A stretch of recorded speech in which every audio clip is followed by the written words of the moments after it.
Bismillahirrahmanirrahim. Assalamualaikum warahmatullahi wabarakatuh.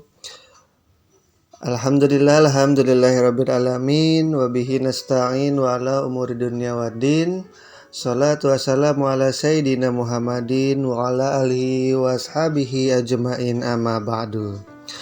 Anak-anakku, kelas 5B, hari ini kita akan mempelajari pembelajaran sejarah kebudayaan Islam tentang peristiwa menjelang akhir hayat Muhammad Shallallahu Alaihi Wasallam. Baiklah, sebelum kita mulai, marilah kita membaca basmalah. Bismillahirrahmanirrahim. Setelah Fathul Mekah, tidak ada lagi kelompok yang berani melawan kaum muslimin. Nah, banyak sekali penduduk Arab yang masuk ke agama Islam. Nah, ini menjadikan agama Islam menjadi agama yang berkembang sangat pesat. Umat Islam bebas melakukan ibadah umroh ke kota Mekah. Dan Nabi selama hidupnya tercatat sudah 4 kali melaksanakan ibadah umroh. Kemudian pada suatu ketika, Nabi Muhammad ini mengumumkan akan melaksanakan ibadah haji di kota Mekah. Oleh karena itu, umat Islam dari berbagai penjuru Arab datang untuk mengikuti Nabi Muhammad melaksanakan ibadah haji. Ibadah haji ini merupakan ibadah haji yang pertama sekaligus yang terakhir yang dilakukan oleh Nabi Muhammad SAW. Ibadah haji ini disebut dengan haji wada. Wada berarti perpisahan. Nah, jadi bisa disimpulkan bahwasanya haji wada adalah haji terakhir yang dilakukan Nabi Muhammad sekaligus sebagai pedoman umat Islam dalam melaksanakan ibadah haji. Jadi nanti apapun yang dilakukan oleh Nabi Muhammad ketika berhaji itu sekaligus sebagai pedoman umat Islam dalam melaksanakan ibadah haji sampai saat ini. Haji wada terjadi pada bulan Zulhijjah tahun 10 Hijriah. Tepatnya Nabi Muhammad bersama dengan 100.000 kaum muslimin pada tanggal 25 Zulqa'dah tahun 10 Hijriah berangkat dari Madinah menuju ke Mekah. Ketika di perjalanan, ada beberapa kaum muslimin yang ikut hingga akhirnya ketika sampai di kota Mekah, umat Islam ini yang ikut ibadah haji bersama Nabi Muhammad menjadi 114.000 kaum muslimin. Dan dari sumber yang lain mengatakan bahwasanya total kaum muslimin yang ikut pada saat itu adalah 124.000 kaum muslimin. Namanya juga sejarah ya nak, banyak sekali versi dan banyak sekali sumbernya. Dan untuk masalah angka memang kadang ada yang berbeda-beda dan itu tidak menjadi masalah. Dan ketika sampai di Mekah, beliau menuju Masjidil Haram dan beliau melakukan tawaf, kemudian mencium Hajar Aswad, lalu sholat sunnah 2 rakaat di dekat makom Ibrahim, kemudian meminum air zam-zam, dan beliau juga melakukan sa'i. Nah, ini adalah gambaran tawaf, yaitu tawaf itu adalah mengelilingi Ka'bah sebanyak 7 kali. Setelah beliau tawaf, kemudian beliau mencium Hajar Aswad, kemudian beliau sholat sunnah 2 rakaat di dekat makom Ibrahim. Ini adalah gambaran haji sekarang ini ya, sebelum pandemi. Nah, kemudian beliau juga melakukan sa'i. Sa'i adalah berlari-lari kecil dari Bukit Sofa ke Marwah sebanyak 7 kali.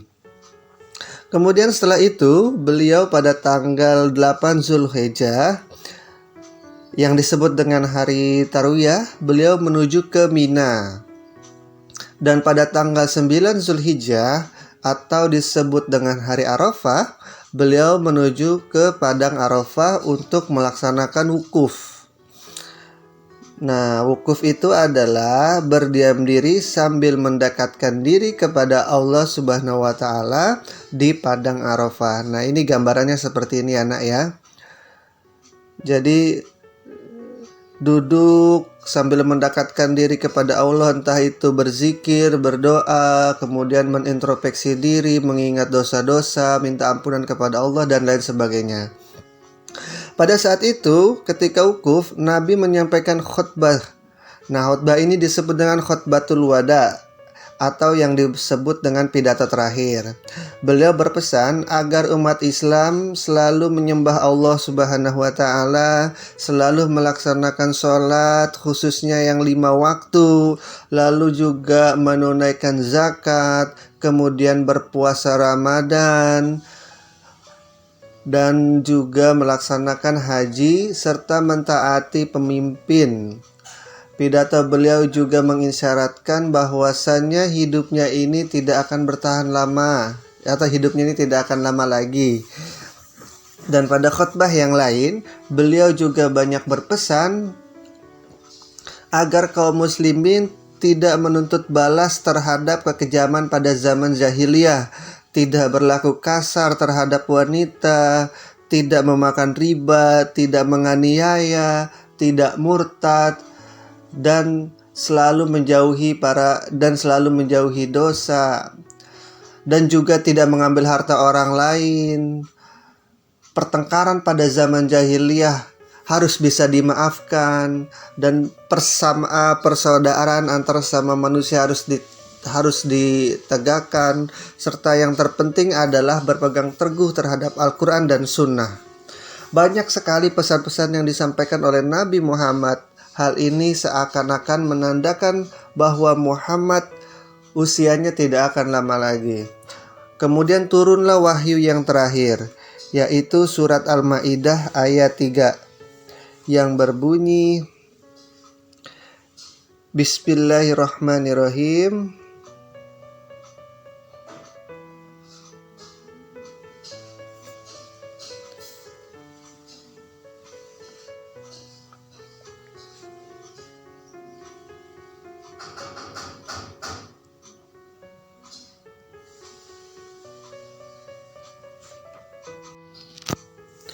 Yang artinya pada hari ini telah kusempurnakan pada kamu agamamu, dan telah kucukupkan nikmatku, dan telah kuridhoi Islam sebagai agama bagimu. Allah berfirman bahwasannya agama Islam telah sempurna dengan pelaksanaan ibadah haji, karena haji merupakan rukun Islam yang kelima atau yang terakhir. Setelah Nabi menyampaikan wahyu yang terakhir, itu para sahabat rata-rata sangat senang dan gembira. Kenapa? Karena pada akhirnya agama Islam telah sempurna. Tetapi berbeda dengan Abu Bakar. Abu Bakar sangat bersedih dan menangis. Kemudian para sahabat menanyakan kepada Abu Bakar, "Wahai Abu Bakar, kenapa engkau telah menangis padahal agama Islam telah sempurna?" Abu Bakar lantas berkata, "Jika agama Islam telah sempurna, berarti tugas Nabi telah berakhir. Jika tugas Nabi telah berakhir, itu berarti Nabi akan dipanggil kembali oleh Allah Subhanahu wa taala." Lantas setelah Abu Bakar berkata seperti itu, sahabat lain pun menjadi sedih semuanya. Setelah wukuf, beliau ke Mina melalui Musdalifah dan bermalam di sana untuk mengambil batu-batuan yang akan digunakan untuk melempar jumroh. Nah, seperti inilah kondisinya atau gambarannya bermalam di Musdalifah, atau bisa disebut dengan mabit, malam bina iman dan takwa. Kemudian pada tanggal 10 Zulhijjah, setelah tiba di Mina untuk melempar jumroh Aqabah, pada tanggal 10 Zulhijjah tiba di Mina untuk melempar jumroh Aqabah, dan beliau mencukur rambut untuk memotong hewan kurban. Dan pada tanggal 10 Zulhijjah ini adalah hari raya Idul Adha. Dan pada tanggal 11, 12, 13 Zulhijjah atau hari Tasyrik, beliau melempar 3 jumroh, yaitu Wula, wusto, dan akobah, masing-masing sebanyak 7 butir atau 7 lembaran. Nah, inilah perumpamaan tahalul atau mencukur rambut. Nah, kemudian Nabi juga berkurban. Pada saat itu Nabi menyembelih 63 unta, kemudian menyerahkannya kepada Ali bin Abi Thalib untuk menyembelih lagi 37 ekor, sehingga genap yang disembelih adalah 100 ekor unta.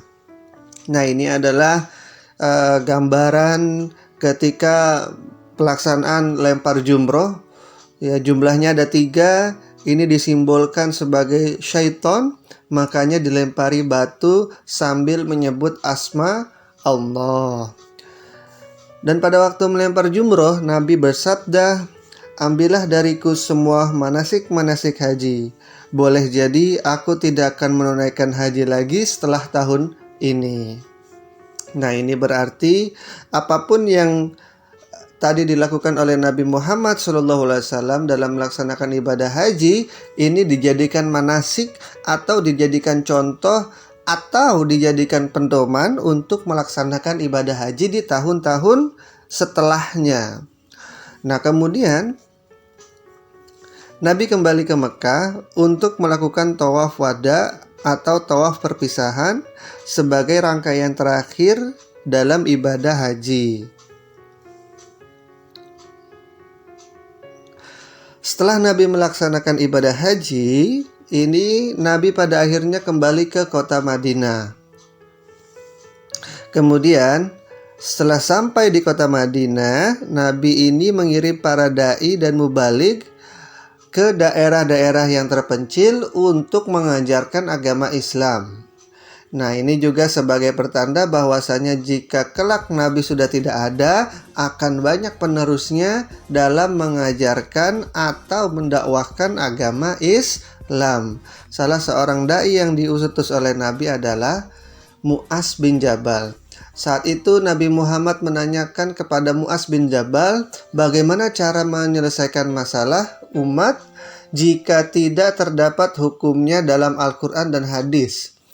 Kemudian Mu'adz bin Jabal menjawab bahwa ia akan berijtihad menggunakan pertimbangan akalnya dengan dasar ijma dan qiyas. Nah, peristiwa inilah yang akhirnya menjadi dasar hukum ijtihad. Kemudian yang selanjutnya dilakukan Nabi adalah mengatur tata cara peradilan Islam dan pengungutan zakat. Nah, kemudian menyiapkan pasukan yang besar. Pasukan ini dipimpin oleh Usamah bin Zaid yang pada saat itu berusia sekitar 18 tahun untuk memerangi orang-orang Romawi.